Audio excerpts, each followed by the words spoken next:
What's a relic like you doing in a place like this? The voice came out low and rough, thick with cheap beer and empty bravado. It belonged to a massive man wearing a leather vest stitched with the snarling wolf emblem of the road vultures. He loomed over the small corner table, his shadow falling across the elderly man seated there. Terry Harmon didn't look up. At 78, he carried a map of liver spots across his hands and a weariness in his bones that came from life, not age. He lifted his glass of water slowly, his grip firm and steady. The faint tremor that sometimes betrayed him was gone. He focused on the condensation sliding down the glass, a tiny cold river in the stale, humid air of the Salty Dog Tavern. The place was a true dive.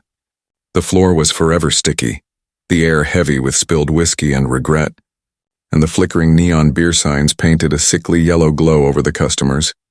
It was a bar for the forgotten, and Terry was just another ghost, trying to sit quietly with his memories. "Hey, I'm talking to you, Grandpa." The biker, his patch-red scab, leaned closer, planting both fists on the table. The wood creaked in protest. "This is our spot. We don't like strangers, especially ones who look about ready to fall apart." He jerked his chin toward the cane leaning against Terry's chair. Terry finished his water and set the glass down with a soft tap. Then he lifted, his eyes a pale, washed-out blue, yet carrying a quiet depth that unsettled. They weren't angry or afraid, just observant. He calmly took in Scab, the two bikers flanking him, and the tension spreading through the bar. "I'm not a stranger here," Terry said, his voice a rough whisper. "I've been coming here longer than that vest has been on your back." Scab laughed, a harsh, mocking sound. "A real comedian, huh? You got a big mouth for someone one breeze away from dust." He kicked Terry's cane, knocking it to the floor. "You gonna pick that up or need one of your nurses to do it?" His friends burst out laughing, loud, crude laughter that filled the quiet bar. Even the jukebox, midway through a sad country tune, seemed to have gone silent. Other patrons bent over their drinks, eyes glued to the scratched tabletops. No one wanted a part in it. Only Maria, the bartender, was watching. She stood behind the counter, polishing a glass too hard, her knuckles white. Terry bent down, slow, careful, each motion marked by old injuries. His hip ached dully. His scarred knee sent sharp reminders up his leg. He ignored it. Pain was familiar, almost friendly. He wrapped his fingers around the cane's smooth handle, fitting naturally into the worn grooves. When he stood, effort showed in the slight sweat on his brow. Scab noticed and grinned wider, showing a line of stained teeth. This was what he wanted, proof of weakness, of control. To him, Terry was fragile, an easy mark for some cheap amusement. He couldn't see the steel beneath the old man's calm, the discipline forged in places he couldn't imagine. "Pathetic," Scab sneered, his voice echoing through the bar. "You should be home in your rocking chair, not taking up space in a real man's bar." "This bar's for anyone who wants a quiet drink," Terry replied evenly. He placed the cane carefully back beside his chair. He wasn't reacting, just enduring. He'd endured worse. The heat of jungles, the freezing nights at high altitude, ambushes, and the unbearable loss of brothers in arms. Words like Scab's were nothing, small stones thrown into an endless sea. But Scab wasn't used to being ignored. His irritation twisted into anger. He needed a response to prove himself to his crew, to the bar, to his own pride. His eyes dropped to Terry's plain, worn red shirt. "What are you hiding under that, old man?" he growled, reaching forward. "A bag? A colostomy bag?" His friends chuckled. Terry's eyes hardened, just slightly. A faint flicker of something sharp and dangerous flashed in his pale blue eyes before it disappeared. "Don't," Terry said. It wasn't a plea. It was a command, quiet but carrying authority that seemed out of place from such a frail old man. The calm defiance only fueled Scab's anger. Who did this old man think he was? With a quick, aggressive move, Scab grabbed the front of Terry's shirt with both hands. "I'll do what I want," he snapped. The thin cotton fabric tore apart with a harsh rip. Buttons scattered across the sticky floor like broken teeth. The shirt fell open, revealing Terry's thin, pale chest, and something else. On his right arm, faded by time and sun, was a tattoo. It wasn't the typical skull or pin-up art bikers wore. It showed an eagle, wings spread wide, holding an anchor, a trident, and a flintlock pistol. The Navy SEAL trident. For a long second, The bar was completely silent. Scab stared, confused. He didn't recognize the design, but something about it felt official, out of place on the man he'd mocked. As Scab's fingers brushed the tattoo, the stale air of the bar faded away for Terry. The scent of beer and smoke turned into salt, sweat, and gun oil. The low buzz of the tavern gave way to the rhythmic beat of helicopter blades. He wasn't in the Salty Dog anymore. He was 20 years old again, sitting on an overturned ammo crate in a sweltering tent somewhere in Southeast Asia. A thin man with a cigarette hanging from his lips hunched over his arm. A makeshift tattoo gun buzzing like a hornet. The needle burned, carving the design into his skin, but Terry didn't move. Around him, his teammates watched, all of them young, strong, and unbreakable. Each was getting the same mark, a symbol of brotherhood built on secrecy, endurance, and shared pain. It wasn't just ink. It was a vow, a silent promise that they belonged to something larger, something the outside world would never truly understand. It was a price of entry into an unspoken fraternity, paid not with money but with sweat, blood, and pieces of their souls. The memory faded as quickly as it came, leaving behind only the dull ache of nostalgia. Terry was back in the bar. His shirt hung open, torn. Scab still stared at the trident, his drunken mind struggling to grasp what he was seeing. Then came the laugh, forced and mocking. "What's that? You pull that from a cereal box? Trying to act like some kind of big shot, old man?" He jabbed a grimy finger at the tattoo. "You're no soldier, just a washed-up old guy pretending." The humiliation was complete. Terry's past, his identity, his brother's memory, was being ridiculed by someone who could never understand what that mark meant. Behind the bar, Maria had seen enough. The ripped shirt, the exposed tattoo, and now the cruel insult, and it was a line crossed her loyalty to Terry, the quiet regular who never caused trouble and always asked about her son, turned to resolve. She remembered a promise she'd made nearly 10 years ago when Terry first started coming in. Looking older and more worn than his years, he had handed her a small laminated card with a phone number on it. "If I'm ever in here and it looks like real trouble," he had said quietly, "and I mean the kind of trouble you can't call the local police for, you call this number. Tell them my name, Terry Harmon. That's all you need to say." She'd kept the card tucked away all this time, thinking it was just the harmless talk of an aging veteran. She had never expected to use that number. But tonight was different. This wasn't just a bar scuffle. It was something far worse. Her movements went unnoticed by the bikers, still focused on their victim. Maria slipped quietly into the small, cluttered back office, closing the door until only a narrow gap of light remained. Her hands trembled, not from fear, but from controlled anger. She opened the cash drawer and reached beneath a stack of bills until her fingers found the cool, laminated card, dialing the number on her phone. She felt her heart pounding against her ribs. It rang only once. "Operations." A calm, detached male voice answered. "Hello, my name is Maria," she whispered quickly. "I'm at the Salty Dog Tavern, Route 4. I'm calling about Terry Harmon." There was a short pause, not confusion, but sudden focus. "Is he all right?" the voice asked, now sharper. "No, he's not," Maria replied, tears forming as laughter echoed faintly from the bar. "There's a gang here. They tore his shirt. They're mocking him. He told me to call if it ever got serious." "Understood, Maria," the voice replied, now carrying a tone of cold precision. "We have your location. Stay on the line and keep low. Help is on the way." The call didn't end. She could hear muffled commands in the background, clear, disciplined voices. The name Harmon was repeated several times, followed by something that made no sense to her. "Initiate code Trident.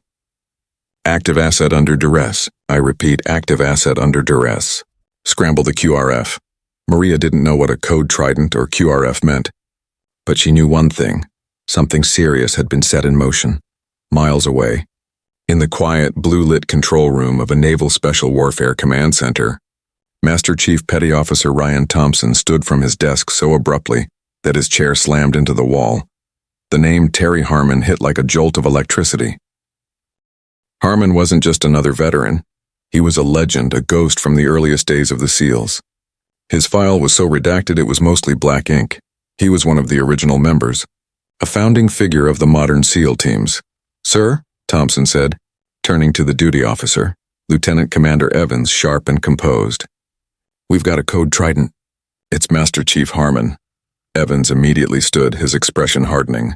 The entire operations floor went silent. The low hum of computers and quiet typing gave way to focused tension. Everyone in that room, from the youngest analyst to the oldest operator, knew the name Harmon's missions were studied in their training programs. His tactics were doctrine. To them, Terry Harmon was what King Arthur was to a knight. "Location?" Evans demanded, stepping toward the digital map. "Civilian bar, Salty Dog Tavern on Route 4, Thompson replied. "Caller reports multiple hostiles, bikers. Harmon is under direct threat." Evans's jaw tightened. The idea of a man like Terry Harmon being mistreated by street thugs was an insult. "Local law enforcement alerted?" "No, sir." The witness followed standing orders. "Contact us first." Harmon didn't want local involvement. Evans nodded grimly. He's about to get a response anyway, not the kind he feared. He turned to the communications officer. "Open a direct line to the county sheriff. Tell them a Tier 1 asset is in danger. Naval personnel are en route. Have them set up a perimeter, but do not enter the scene. This is our operation." Then to Thompson. "Master Chief, assemble the quick reaction force. Full deployment. I want them geared up and wheels rolling in 5 minutes." "They're already moving." "Sir?" Thompson replied with a tight smile. Back at the Salty Dog, Scab's energy was fading. Terry's calm refusal to react was driving him mad. The old man stood silently, his torn shirt a quiet rebuke. Scab wanted a conclusion, something to prove his control. "That's it," he growled, grabbing Terry's tattooed arm. "You're coming with us. We'll teach you some respect." It was no longer just talk, and it was physical. The danger was immediate. He began dragging Terry toward the door, his men closing in to block any escape. Terry didn't resist. He allowed himself to be pulled along, his limp more visible. His cane left behind, he kept his gaze on Scab, calm, disappointed. He'd seen the worst of humanity in jungles and deserts, but this small act of cruelty felt different, uglier somehow. Just as they reached the swinging doors, a deep rumble began to shake the tavern walls. It wasn't a truck. It was a synchronized growl of multiple high-performance engines. Then came silence. The bikers froze. The front windows were suddenly filled with blinding white LED light. Not police lights, but a steady, powerful glare. The doors burst open, not from patrons, but from the arrival outside. 3 black SUVs, spotless and identical, formed a perfect semicircle blocking the entrance. All 3 doors opened simultaneously, an act of practiced precision. 12 men stepped out in silence. They weren't police. They wore navy blue tactical uniforms, boots bloused, gear tight and organized. They moved with controlled precision, efficient, deliberate, and intimidating. Within seconds, they had secured the area. Their presence alone made the bikers' swagger seem childish. The last to enter was Lieutenant Commander Evans, tall, composed, and carrying quiet authority. He walked straight in without a word. He didn't glance at the bikers or the bartender. His eyes locked directly on Terry Harmon, still held by Scab. Evans moved forward silently, stopping just in front of them. Scab froze, his brain struggling to process what stood before him. Evans didn't acknowledge him. His attention was fixed entirely on the older man. He snapped to attention, heels together, and gave a salute, sharp and precise. "Master Chief Harmon," Evans said, his tone filled with respect.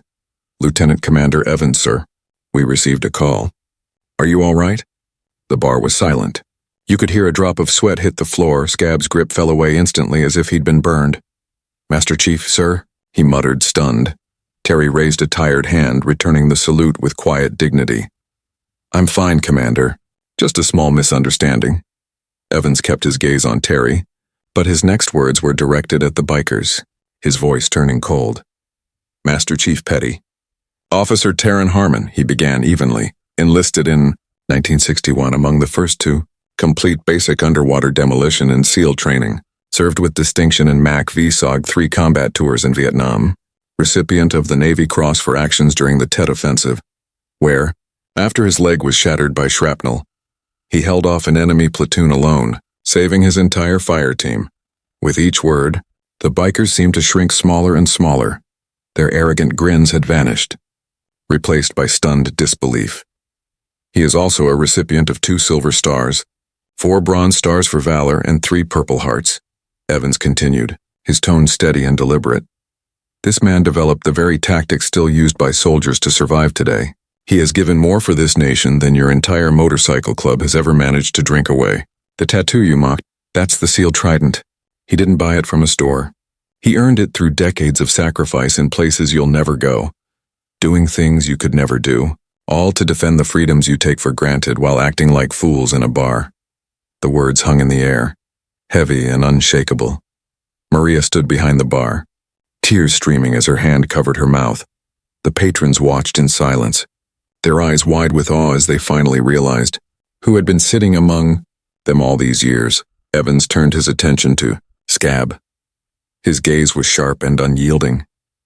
You laid your hands on a living legend of the United States Navy, he said, firmly. You tore his shirt. You mocked his service.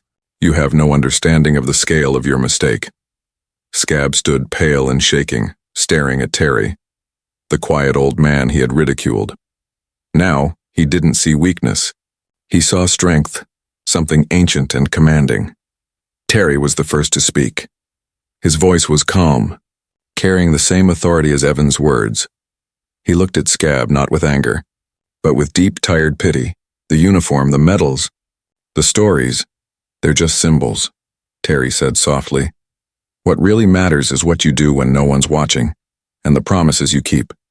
This mark, he added, gesturing toward the trident tattoo, isn't for you. It's for them, the ones who never made it home. It's a promise to remember. He paused, his eyes sweeping across the shaken bikers. Respect isn't something you take, it's something you give. You can't force it out of someone. As Terry spoke, his gaze dropped to his leg, the source of his limp and their earlier mockery. For a brief moment, the bar around him faded away. He was back in the mud of Vietnam, the air heavy with smoke and blood. He could still feel the blinding pain where his leg had been shattered, see his radio man beside him pale and fading. And he remembered the moment he pushed through the agony, laying down fire, dragging his comrade to safety, leaving a crimson trail behind him. That limp wasn't weakness. It was proof, the price paid for another man's life. A distant police siren finally broke the silence. Local deputies arrived moments later, only to find a surreal scene, a bar surrounded by silent, disciplined Navy operators and a group of terrified bikers frozen in place. The SEALs didn't touch anyone. They simply gave clear statements to the deputies, who were now fully alert. Scab and his crew were taken into custody for assault. Word spread quickly, all the way to the road. Vulture's national chapter, when they learned that their members had attacked a Navy SEAL master, chief, a founding figure of the teams, the response was immediate. The entire local chapter was expelled. They became outcasts overnight. Months passed, and the salty dog grew quieter. Terry still visited now and then for his usual glass of water, wearing a fresh flannel shirt buttoned neatly to the top. One afternoon as he left, he noticed a man sweeping the grocery store parking lot next door. It was Scab, thinner now, shoulders hunched, his old arrogance completely gone. Their eyes met across the pavement. Scab froze, gripping the broom, his expression shifting from fear to shame. He gave a small, awkward nod, a silent apology. Terry watched him for a long moment, then gave a slow nod in return, not of anger, but quiet forgiveness. Without another word, he got into his old pickup truck and drove away, leaving Scab to his work and his regrets. If this story of quiet courage resonated with you, show your support by liking the video, sharing it with someone who values true heroism, and subscribing to Veteran Valor for more stories about the humble giants who walk among us.